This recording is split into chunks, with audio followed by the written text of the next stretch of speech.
रीमा ने जब से अपनी नौकरी ज्वाइन की, उसके बाद से ही उसके स्टाफ की गंदी नज़र रीमा पर पड़ गई और आखिर में उसके साथ गंदा काम कर डाला। इतने लोगों को झेल कर जब रीमा घर पर आई तो उसके साथ वो हुआ जिसे सुनकर आपकी रूह कांप जाएगी। उसके साथ दोस्तों, मेरा नाम रोशनी है। यह बात उन दिनों की है जब मैं कॉलेज में ग्रेजुएशन कर रही थी। ग्रेजुएशन के दौरान मेरी मुलाकात एक रीमा नाम की लड़की से हुई जो मेरे ही शहर से थी, लेकिन हम लोगों के घर काफ़ी दूरी में थे। इसीलिए हम लोग सिर्फ कॉलेज में ही मिल पाते थे और कॉलेज में हम एक दूसरे की क्लासमेट होने की वजह से एक अच्छे दोस्त भी बन गए। रीमा का व्यवहार और रहन सहन और बोलने चालने का तरीका इतना अच्छा था कि हर किसी का भी मन मोह ले। शायद इसी वजह से मैं भी रीमा को पसंद करने लगी और रीमा को अपनी अच्छी दोस्त मानने लगी।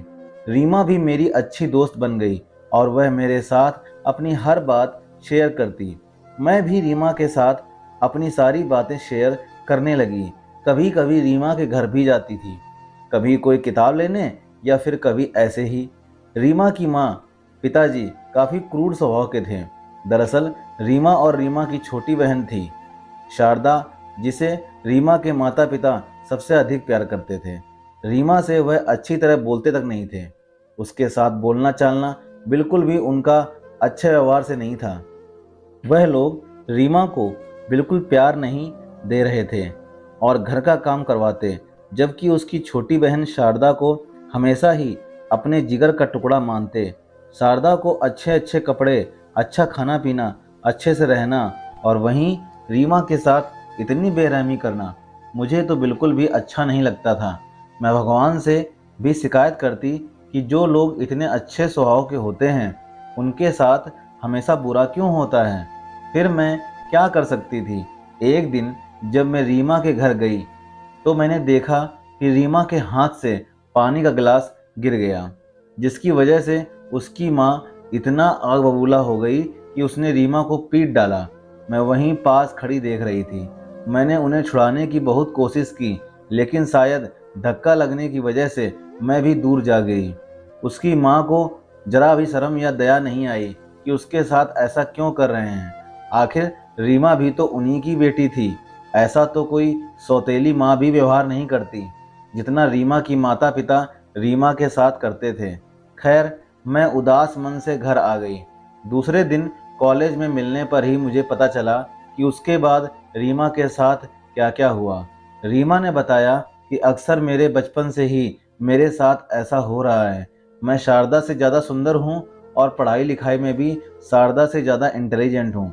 शायद इसी वजह से मेरे माता पिता को यह पसंद नहीं है कि एक बेटी इतनी समझदार और होशियार है, जबकि शारदा तो इस काम में बिल्कुल नल्ली थी। उसे ना तो पढ़ाई लिखाई में कोई रुचि थी, ना ही वह घर के काम काज में किसी भी तरह का हाथ लगाती थी। दिन भर बस मोबाइल चलाना और खाना और सोना। मेरे माँ पिताजी को यह सब पसंद नहीं था। उन्हें लगता था कि शारदा के आगे रीमा की ज़्यादा वैल्यू हो जाएगी, क्योंकि रीमा हर काम में अव्वल थी। इसीलिए शायद मेरे माता पिता मुझे बचपन से ही इस तरह प्रताड़ित करते आ रहे हैं, लेकिन मैं चुपचाप सब कुछ सहते आ रही हूँ। आखिर मैं कर भी क्या सकती हूँ और किसके दम पर आवाज़ उठाती। घर में सिर्फ माँ पिता और छोटी बहन है, जो तीनों ही मुझसे इतनी नफरत करते हैं कि मैं फूटी आंख नहीं सुहाती हूँ। मुझे रीमा की दुख भरी कहानी सुनकर बहुत दुख हुआ। मुझे कुछ भी समझ में नहीं आ रहा था कि मैं रीमा की किस तरह मदद करूं, लेकिन मैं कर भी क्या सकती थी। एक दिन मैं अपने माँ पिताजी से रीमा के बारे में बात की तो मेरे माँ पिताजी ने कहा कि बेटा, तू इन सब में नहीं पड़ेगी। तुम्हें जरा भी पता नहीं है कि रीमा के माता पिता किस स्वभाव के हैं। रीमा के पिताजी बहुत ही क्रूर स्वभाव के हैं। वह आए दिन किसी न किसी के साथ झगड़ा करते ही आते हैं। इसलिए तू रीमा के मामले में कुछ नहीं बोलेगी। हम नहीं चाहते कि उन लोगों के घर वाले हम पर किसी तरह का ब्लेम लगाएं। खैर, मैंने माँ पिताजी की बात मान ली और कुछ भी नहीं बोली, लेकिन मैं रीमा को भी नहीं भूल सकती थी। कॉलेज में उसके साथ रहना, खाना पीना, उसके साथ दुख बांटना, उसकी सारी बातें सुनना और कभी कभार मैं उसका हल भी निकाल देती थी। इस तरह रीमा मेरी अच्छी सहेली बन चुकी थी। अब हमारा कॉलेज ख़त्म होने को चला था। आज हमारा कॉलेज में आखिरी दिन था, क्योंकि इसके बाद तो मुझे डिग्री करने के लिए देहरादून जाना था। और रीमा का मुझे नहीं पता कि उसके माँ पिताजी उसके साथ आगे क्या करेंगे। आज आखिरी दिन था। मुझे बहुत दुख हो रहा था कि इसके बाद मैं रीमा से कभी नहीं मिल पाऊंगी। पता नहीं रीमा किस हाल में रहेगी, उसके साथ क्या होगा। बस मुझे तो यही सोच खाए जा रही थी, लेकिन मैं क्या कर सकती थी। खैर, रीमा साथ समय बिताने के बाद कॉलेज ख़त्म हुआ और हम लोग घर पर आ गए। ऐसे ही साल बीतते गए। अब मुझे पता चला कि रीमा एक अच्छी नौकरी प्राप्त कर चुकी है। पढ़ाई लिखाई में अव्वल रीमा एक अच्छी नौकरी प्राप्त कर चुकी है और एक बड़ी कंपनी में उसे नौकरी मिल गई है। प्रोफेसर के पद पर उसे नौकरी मिलने पर मैंने उसे बधाई देनी चाहिए, लेकिन देती भी किस तरह, क्योंकि रीमा के माता पिता और रीमा यह शहर छोड़कर जा चुके थे किसी दूसरे शहर में। लेकिन मुझे उनका एड्रेस ही पता नहीं था, ना ही मेरे पास किसी भी तरह से मोबाइल नंबर था। इसीलिए मैं रीमा को किस तरह बधाई दे सकती थी। मुझे इतनी खुशी जरूर हुई कि आखिर रीमा अपने पैरों पर खड़ी हो चुकी है। मैं खुश थी कि अब रीमा को किसी की भी नहीं सुननी पड़ेगी। वह अपने माता पिता के दबाव में नहीं रहेगी, क्योंकि वह एक अच्छी नौकरी पा चुकी थी। अब उसके पास किसी भी चीज़ की कमी नहीं होगी जिसकी वजह से वह अपने माँ पिताजी की डांट सुने। फिर मैं अपने ही ख्यालों को बुन रही थी और अपने ही मन में खुश हो रही थी। लेकिन बात कुछ और ही थी। दरअसल जब से रीमा ने बड़ी कंपनी में नौकरी शुरू की, उस कंपनी के मालिक की नीयत खराब हो गई और उसने अपने पूरे स्टाफ के साथ मिलकर रीमा पर बुरी नज़र रखनी शुरू कर दी। रीमा हमेशा से ही एक सुंदर लड़की थी, घने बालों वाली, काली आंखों वाली और गोरे रंग के साथ उसने परियों से भी सुंदर रूप निखार रखा था, जिसको देखकर हर कोई उसके पीछे हो जाए। तो फिर उस ऑफिसर की नीयत क्यों नहीं खराब हो सकती थी। और वैसे भी मुझे अपने पिताजी से पता चला कि जिस कंपनी में रीमा की जॉब लगी है, उस कंपनी का मालिक बिल्कुल भी अच्छा नहीं है। मुझे तो बहुत घबराहट होने लगी। रीमा के साथ क्या होगा, क्योंकि इतने सारे लोगों की बुरी नज़र जो रीमा पर थी। लेकिन आखिर में वही हुआ जिस चीज़ का हमें डर था। उन लोगों ने अपने काम को अंजाम दिया और रीमा के साथ गंदी हरकत कर दी। अब रीमा का कोई हाल नहीं था। वह बेचारी दर्द के मारे कराह रही थी, क्योंकि इतने सारे स्टाफ और उस मालिक की हरकत कितनी गंदी थी। उन्हें एक बार भी शर्म नहीं आई कि बेचारी रीमा के साथ ऐसा क्यों करें। वह भी तो इंसान ही है। लेकिन उन्हें कहाँ समझ में आने वाली थी।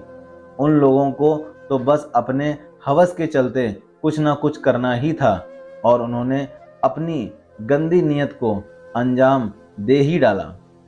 अब रीमा पूरी तरह से दुख में डूब चुकी थी। वह जैसे तैसे अपने घर पर आई और हमेशा गुमसुम रहने लगी। अब तो उसकी बहन और उसके माता पिता को रीमा पर शक होने लगा कि आखिर इसे क्या हो गया है।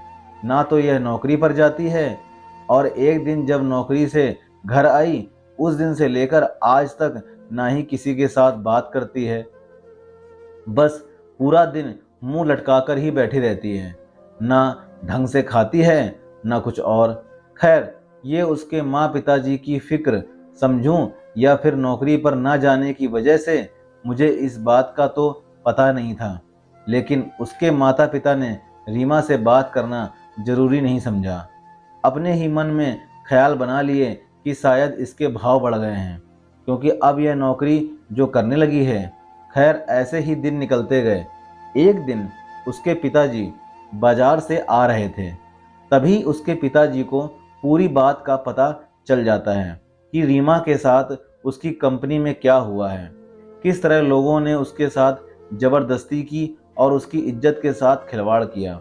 लेकिन बात अफसोस की तब आई जब उसके पिताजी को इस बात का जरा भी फर्क नहीं पड़ा। वह घर पर आए और रीमा से सारी बात कह डाली कि हमें सब पता चल गया है कि तुम किन हालातों से गुजर कर आई हो। और वह रीमा पर दोष लगाने लगे कि तुम्हारी ही नीयत खराब थी, वरना कभी शारदा को तो कोई भी लड़का नज़र उठाकर नहीं देखता, तो तुम्हारे साथ ही ऐसा क्यों हुआ है।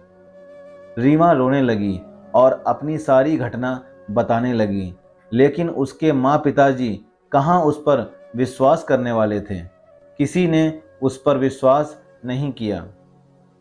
अब तो उसके माँ पिताजी को अपने लालच के आगे कुछ दिखाई नहीं दे रहा था। उन्होंने अपने लालच में आकर एक प्लान बनाया कि अब यह नौकरी तो करने वाली है नहीं और हमें पैसों की ज़रूरत है, क्योंकि हमें अपनी ज़रूरतों को जो पूरा करना है।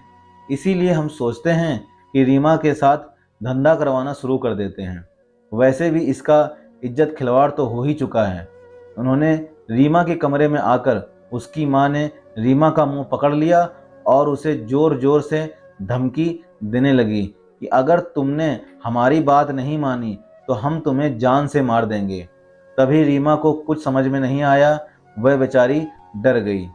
रीमा उनकी सारी बातें स्वीकार करने लगी। अब तो रीमा के माता पिता को बहुत खुशी हुई कि अब तो उनके घर धन ही धन आएगा। उन्होंने रीमा से धंधा करवाना शुरू कर दिया।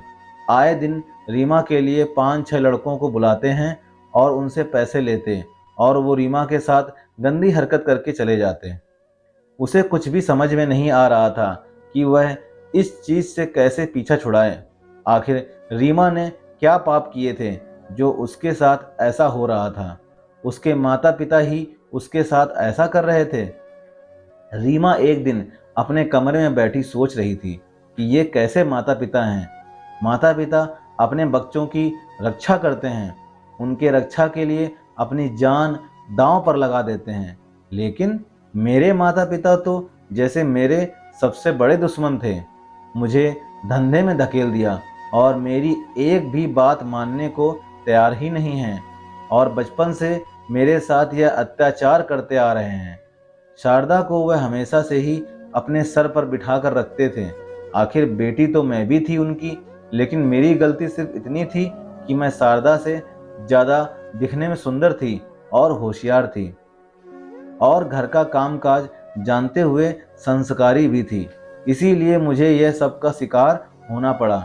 जबकि शारदा अपनी मनमानी करती थी, किसी भी तरह का काम नहीं करती थी, आए दिन झगड़ा करती, इसलिए उसे सर पर बिठा दिया गया।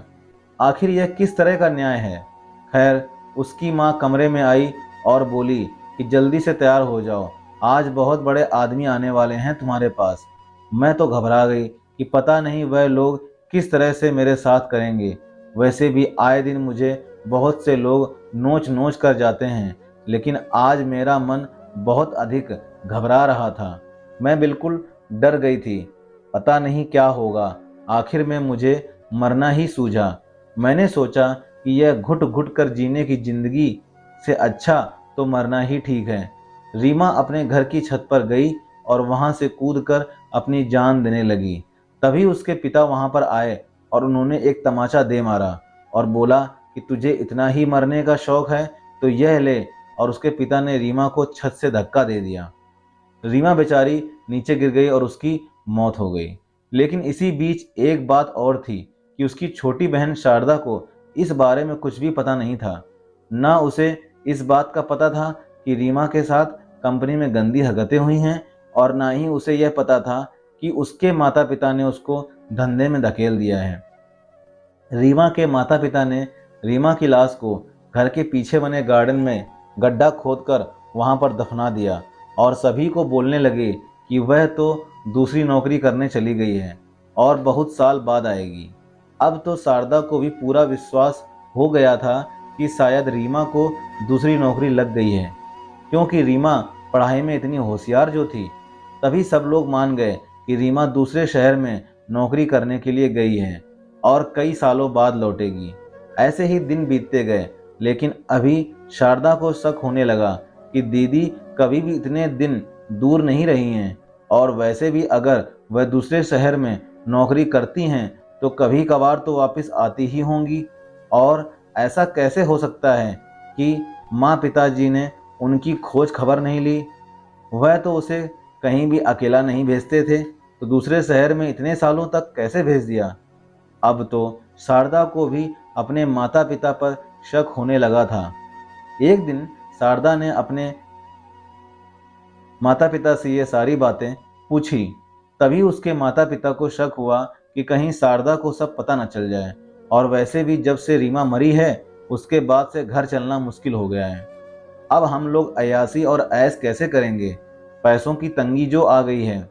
इसीलिए उसके माता पिता ने सोचा कि क्या जाता है, अगर रीमा का कुछ नहीं बिगड़ा तो शारदा का क्या बिगड़ जाएगा, इसे भी धंधे में धकेल देते हैं।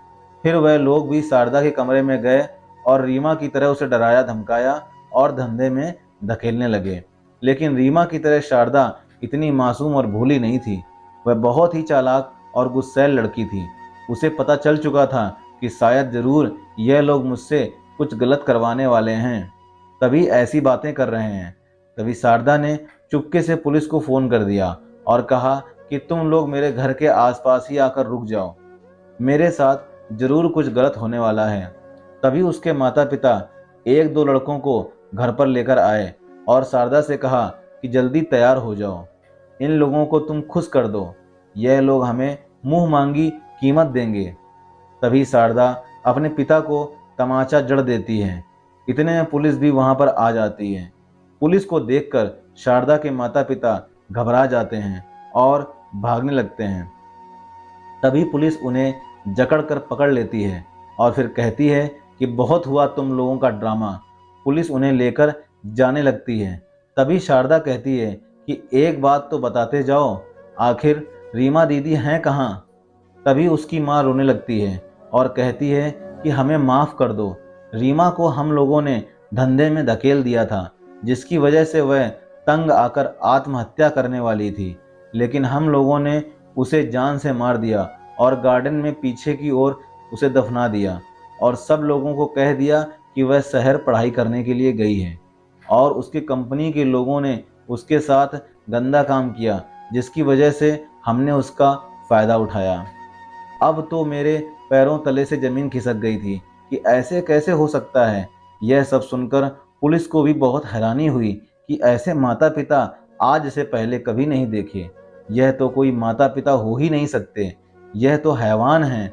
फिर पुलिस उन लोगों को ले गई और उस कंपनी के सभी गुनहगारों को भी गिरफ्तार कर लिया और कड़ी से कड़ी सजा मिली। अब तो शारदा अपना माथा पकड़कर बैठ गई। अब उसकी आंखों से आंसू नहीं रुक रहे थे। वो बार बार अफसोस कर रही थी कि आखिर मुझसे यह क्या गलती हो गई। मैंने अपनी बहन को हमेशा गलत समझा और उसके साथ गलत किया। वह किस तरह घुट घुट कर जीती रही।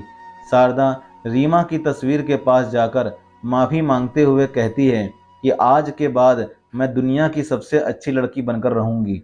अब रीमा को इंसाफ मिल चुका था। तो दोस्तों, यह थी हमारी आज की कहानी। उम्मीद करते हैं आपको पसंद जरूर आई होगी। आपका क्या कहना है इस कहानी के बारे में? कमेंट बॉक्स में हमको कमेंट करके ज़रूर बताइए। वीडियो को लाइक करके चैनल को सब्सक्राइब कर दीजिए। साथ में घंटी को दबाकर जो आपके दाहिने तरफ है ऑल पर सेट कर लीजिए, ताकि हमारी आने वाली सारी वीडियो आपके चैनल पर सबसे पहले दिखाई दें। तो दोस्तों, मिलते हैं अगली इस तरह की सच्ची और अच्छी कहानी में।